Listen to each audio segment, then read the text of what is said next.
Radio Espace, les grandes gueules. Leur spécialité, c'est la démesure totale. Tant qu'ils ne changeront pas, nous ne changerons pas non plus. Les grandes gueules, à suivre tous les jours sur la radio d'opinion.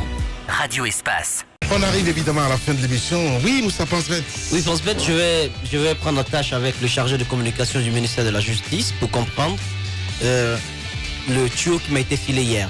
Vous vous rappelez sûrement du meurtre de la jeune fille, je pense, Alimatou Ousso, du côté de Kipé, dans l'hôtel Hakuna Matata. Eh bien, il y a un Nigérien qui avait été arrêté après ce meurtre, qui a été emprisonné.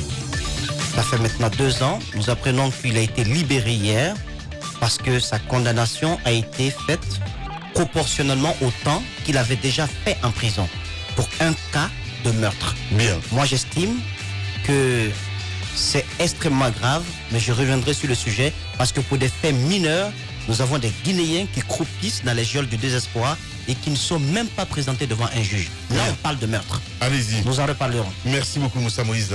Alors, par rapport à la prorogation du délai du mandat de l'Assemblée nationale, donc des députés, c'est peut-être important que l'opposition nous sorte de l'ombre, que l'on puisse savoir précisément quelle est leur position par rapport à cela. Cela dit, c'est important que chacune des décisions soit suffisamment éclairée, à la fois pour ne pas permettre n'importe quoi dans la République et éviter surtout de prêter le flanc à un éventuel 3e mandat. Merci beaucoup. On se souvient bien, en octobre dernier, Pense-Bête, si vous voulez, il y a eu un tir sur le véhicule de Cellou Dalein Diallo. Le résultat de la balistique n'est toujours pas connu. La question qu'on se pose et qu'on va continuer à se poser, et l'enquête continue, c'est finalement il faudrait qu'on nous dise la réalité de ce qui s'est passé ce jour-là, parce qu'on a vu quand même que ça avait occupé le tabloïd national et international.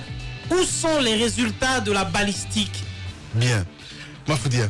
Alors rapidement, un mot, c'est à l'endroit de ces jeunes qui manifestent du côté de l'ambassade de Russie qu'on arrête de se tromper un peu, qu'on demande des comptes à nos dirigeants, pas à ces personnes, parce que ces bonnes guerres, ils œuvrent. On a vu des pays où on se fait de l'argent que lorsqu'il y a déstabilisation, bien qu'on arrête, si on a des comptes à demander, c'est à nos dirigeants qu'on lâche cet ambassadeur. L'idée d'un 3e mandat, on sait où ça se passe, qu'on aille là-bas et qu'on arrête de fatiguer les gens, par exemple, qui vont passer de ce côté.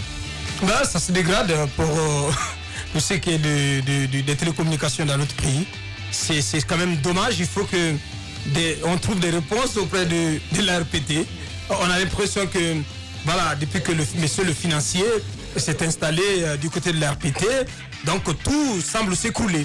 Depuis que les techniciens, l'un est parti au ministère, l'autre qu'on a jeté dans le désert.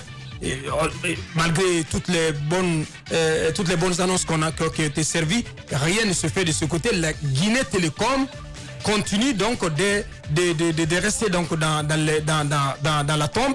C'est une entreprise, c'est une société d'État qu'on n'arrive pas du tout à réveiller.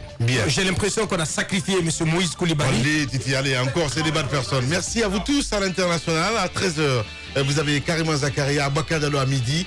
Et dans un instant, c'est Arnaud Béchier qui vous retrouvez pour Zik. Laisse passer la matinée. Prenez soin de vous. À demain.